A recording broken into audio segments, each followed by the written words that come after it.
ಒಂದಷ್ಟು ಭಕ್ತಿಗೆ ಬರಬೇಕು ಅಂದ್ರೆ ಭಯವನ್ನು ಇಡಬೇಕು ಅನ್ನೋ ಕಾರಣಕ್ಕೆ ಆ ರೀತಿ ಎಲ್ಲ ಹೇಳಿದ್ದಾರೆ. ಅದಕ್ಕೆ ಶರಣರು ಮುಂದೆ ಬಂದು ಹೇಳಿದ್ರು, ಸ್ವರ್ಗ ನರಕ ಅನ್ನೋದು ಮೇಲಿಲ್ಲ, ಎಲ್ಲೆಲ್ಲೂ ಬೇರೆ ಕಡೆ ಇಲ್ಲ. ಆಚಾರವೇ ಸ್ವರ್ಗ, ಅನಾಚಾರವೇ ನರಕ. ಅದನ್ನು ಸ್ಪಷ್ಟಪಡಿಸಿದರು. ಅಷ್ಟು ಹಿಂದೆ ಈ ಮಾತನ್ನ ಹೇಳಿದ್ರು ಅಂತ ಇಟ್ಕೊಳ್ಳಿ, ಅವತ್ತಿನ ಜನಗಳಿಗೆ ಇದು ಅರ್ಥ ಆಗ್ತಿರ್ಲಿಲ್ಲ. ಇಷ್ಟು ಪ್ರಬುದ್ಧತೆನೂ ಅವತ್ತು ಇರಲಿಲ್ಲ. ಪಾಪ ಪುಣ್ಯದ ಕಲ್ಪನೆನೂ ಅಷ್ಟು ಗಟ್ಟಿಯಾಗಿರ್ಲಿಲ್ಲ. ಒಳ್ಳೆಯದು ಕೆಟ್ಟದ್ರ ಬಗ್ಗೆನೂ ಕೂಡ ಅವರು ಯೋಚಿಸ್ತಾ ಇರಲಿಲ್ಲ. ಒಂಥರ ಕ್ರೂರ ಸ್ವಭಾವದಲ್ಲಿ, ಮೌಢ್ಯ ಸ್ವಭಾವದಲ್ಲಿದ್ದಂತ ಜನಗಳಿಗೆ ಇನ್ನು ಒಳ್ಳೇದು ಮಾಡಿದ್ರೆ ಇಲ್ಲೇ ಸ್ವರ್ಗ ಅಂತಂದ್ರೆ ಅವ್ರ ಅವತ್ತು ಕೇಳೋ ಪರಿಸ್ಥಿತಿ. ಅವತ್ತು ಹಂಗೆ ಹೇಳ್ಬೇಕಾಗಿತ್ತು, ಹಂಗೆ ಹೇಳಿದ್ರು. ಆದ್ರೆ ಅದೇ ಸತ್ಯ ಅಲ್ಲ, ಸತ್ಯ ಇದು ಅಂತಾನು ಹೇಳ್ಬೇಕಾಗಿತ್ತು. ಅದನ್ನು ಶರಣರ ಮುಖಾಂತರ ಹೇಳಿದ್ರು. ಒಟ್ಟಾರೆ ಸಾರ ಏನು? ಸತ್ಯುಗ, ಕಲಿಯುಗ. ಏನು ಸತ್ಯುಗ ಅಂದ್ರೆ ಏನು? ಸ್ವರ್ಗ ಅಂತೀವಿ ಅದಕ್ಕೆ. ಕಲಿಯುಗ ಅಂದ್ರೆ ನರಕ ಅಂತೀವಿ. ಅದಕ್ಕೆ ಸ್ವರ್ಗ ನರಕ ಅನ್ನೋದು ಎಲ್ಲೋ ಮೇಲೋ ಬೇರೆ ಲೋಕದಲ್ಲಿ ಇಲ್ಲ. ನಿನ್ನ ಕಣ್ಣು ಸತ್ಯವಾಗಿದ್ರೆ, ಪವಿತ್ರವಾಗಿದ್ರೆ, ನಿನ್ನ ಕಿವಿ ಪವಿತ್ರವಾಗಿದ್ರೆ, ನಿನ್ನ ನಾಲಿಗೆ ಪವಿತ್ರವಾಗಿದ್ರೆ, ನಿನ್ನ ಹೃದಯ ಪವಿತ್ರವಾಗಿದ್ರೆ, ನಿನ್ನ ಮನಸ್ಸು ಪವಿತ್ರವಾಗಿದ್ರೆ, ನೀನು ನಿಂತ ನೆಲವೇ ಪವಿತ್ರವಾಗಿರುತ್ತೆ. ನಿನಗೆ ಸಹಯೋಗವನ್ನ ಕೊಡುತ್ತೆ.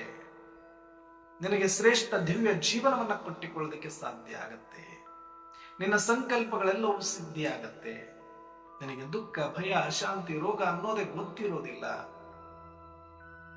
ಅಂತ ಉಜ್ವಲವಾದ ಜೀವನವನ್ನು ನೀನು ಇಲ್ಲಿ ನಿರ್ಮಾಣ ಮಾಡಿಕೊಳ್ಳೋದಕ್ಕೆ ಸಾಧ್ಯ. ಹಂಗ ಮಾಡಿಕೊಂಡಿದ್ದವರೆಲ್ಲರೂ ಒಂದು ಒಟ್ಟಾರೆ ಆ ಜಾಗಕ್ಕೆ, ಆ ಸ್ಥಾನಕ್ಕೆ ಸ್ವರ್ಗ.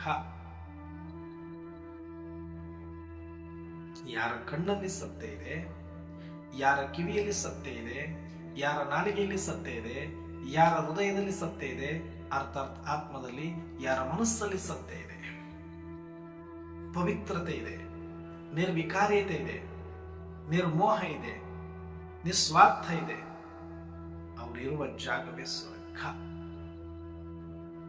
ಅದು ಎಲ್ಲೋ ಇರಬೇಕು ಅಂತಿಲ್ಲ. ಆ ತರದವರು ಕಾಡಲ್ಲಿದ್ರು ಅದು ಸ್ವರ್ಗ. ಆ ತರದ ವ್ಯಕ್ತಿ ಮನೆಯಲ್ಲಿದ್ರೆ ಅದೇ ಸ್ವರ್ಗ. ಆ ತರದ ವ್ಯಕ್ತಿ ಮಠದಲ್ಲಿದ್ರೆ ಅದೇ ಸ್ವರ್ಗ. ಆ ತರದ ವ್ಯಕ್ತಿ ಸಮಾಜದಲ್ಲಿದ್ರೆ ಅದೇ ಸ್ವರ್ಗ. ಆ ತರದ ವ್ಯಕ್ತಿ ದೇಶದಲ್ಲಿದ್ರೆ ಅದೇ ಸ್ವರ್ಗ.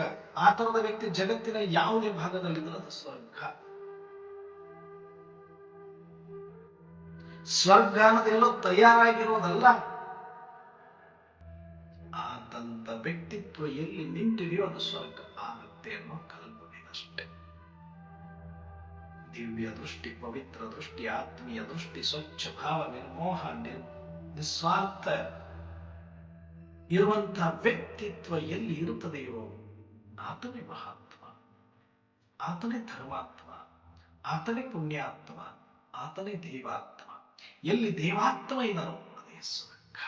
ಆ ದಿವ್ಯ ಆತ್ಮ ಅಂದ್ರೇನು? ದಿವ್ಯ ಗುಣಗಳಿಂದ ಕೂಡಿರುವಂತ ವ್ಯಕ್ತಿತ್ವ, ಮೂರ್ತವೇ ಆ ವ್ಯಕ್ತಿ.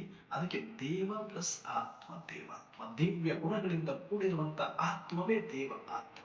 ಎಲ್ಲಿ ದಿವ್ಯ ಆತ್ಮ ಇರುತ್ತದೆಯೋ ಆ ಭೂಮಿಯ ಸ್ವರ್ಗ ಆಗ್ತದೆ, ಪಾವನ ಆಗ್ತದೆ, ಸತೋ ಪ್ರಧಾನ ಆಗ್ತದೆ. ಆತ ಉಸಿರಿರುವ ಗಾಳಿ ಪವಿತ್ರ, ಆತ ನಡೆದಾಡುವ ಭೂಮಿ ಪವಿತ್ರ. ಅದಕ್ಕೆ ಶರಣರು ಹೇಳ್ತಾರೆ, ಶರಣ ನಿದ್ರೆ ಬೈದರೆ ಜಪ ಕಾಣೆಯೋ, ಶರಣ ನೆದ್ದು ಕುಳಿತರೆ ಶಿವರಾತ್ರಿ ಕಾಣೆಯೋ. ಶರಣ ನುಡಿದುದೇ ಶಿವತತ್ವ, ಶರಣ ನಡೆದುದೇ ಪಾವನ ತೀರ್ಥ. ಶರಣ ಅಂತ ಬಳಸಲ್ಲ, ದಿವ್ಯಾತ್ಮ ಅಂತ ಬಳಸ್ತೀವಿ. ಯಾವ ಶರಣ? ಯಾರಲ್ಲಿ ದಿವ್ಯ ಗುಣಗಳ ಸಾಕಾರ ಮೂರ್ತತ್ವ ಬಂದಿದೆಯೋ ಆತನೇ ಶರಣ. ಶಿವನಿಗೆ ಶರಣಾದವನೇ ಶರಣ. ವಿಕಾರಗಳನ್ನ ಅರ್ಪಿಸಿರುವವನೇ ಶರಣ. ಯಾರಿಗೆ ವಿಕಾರಗಳೇ ಅರ್ಪಿತ ಆಗಿದೆಯೋ ಆತ ಶರಣ. ಯಾರಿಗೆ ಪ್ರಕೃತಿ ಶರಣಾಗಿದೆಯೋ ಆತ ಶರಣ. ಅದೊಂದು ದಿವ್ಯ ಆತ್ಮ.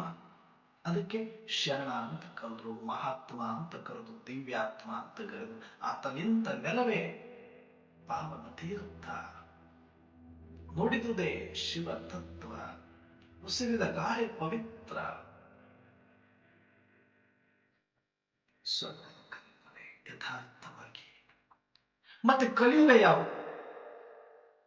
ಯಾರ ದೃಷ್ಟಿಯಲ್ಲಿ ಅಪವಿತ್ರತೆ ಇದೆ, ಯಾರ ಕಿವಿಯಲ್ಲಿ ಅಪವಿತ್ರತೆ ಇದೆ, ಯಾರ ನಾಲಿಗೆಯಲ್ಲಿ ಅಪವಿತ್ರತೆ ಇದೆ, ಯಾರ ಹೃದಯದಲ್ಲಿ ಸುಳ್ಳು, ಮೋಸ, ವಂಚನೆ, ದಗ ಇದೆ, ಯಾರ ಮನಸ್ಸಿನಲ್ಲಿ ಸ್ವಾರ್ಥ, ಈರ್ಷೆ, ದ್ವೇಷಗಳಿದೆ, ಅಂತ ದುರ್ಗುಣಗಳಿಂದ ಕೂಡಿರ್ತಕ್ಕಂತಹ ವ್ಯಕ್ತಿ ಎಲ್ಲಿ ಇದಾನೋ ಅದೇ ಕಲಿಯುಗ, ಅದೇ ನರಕ. ಆತ ನನ್ನ ಪಕ್ಕದಲ್ಲೇ ಇರಬಹುದು, ಮನೆಯಲ್ಲೇ ಇರಬಹುದು, ಅಥವಾ ಮಠದಲ್ಲಿ ಇರಬಹುದು, ಅಥವಾ ಸಮಾಜದಲ್ಲಿ ಇರಬಹುದು, ಅಥವಾ ಒಂದು ದೇಶದಲ್ಲಿ ಇರಬಹುದು, ಅಥವಾ ಕಾಡಲ್ಲಿ ಇರಬಹುದು, ಅರಮನೆಯಲ್ಲಿ ಇರಬಹುದು. ಯಾರ ಮನಸ್ಸಿನಲ್ಲಿ ದುರ್ಗುಣಗಳಿದೆಯೋ, ದುರ್ಗಂಧ ತುಂಬಿಕೊಂಡಿದೆಯೋ, ಆ ವ್ಯಕ್ತಿ ಎಲ್ಲಿ ನಿಂತಿರ್ತಾನೋ ಆ ಕ್ಷಣ ಅದೇ ನರಕ. ಅದಕ್ಕೆ ಆಚಾರವೇ ಸ್ವರ್ಗ, ಅನಾಚಾರವೇ ನರಕ. ಸದ್ಗುಣಗಳು, ಸನ್ನಡತೆ ಎಲ್ಲಿದೆಯೋ ಅದು ಸ್ವರ್ಗ, ದುರ್ಗುಣ, ದುರ್ನಡತೆ ಎಲ್ಲಿದೆಯೋ ಅದು ನರಕ ಅಂತ ಸ್ಪಷ್ಟನೆ ಕೊಟ್ಟಿದ್ದಾರೆ.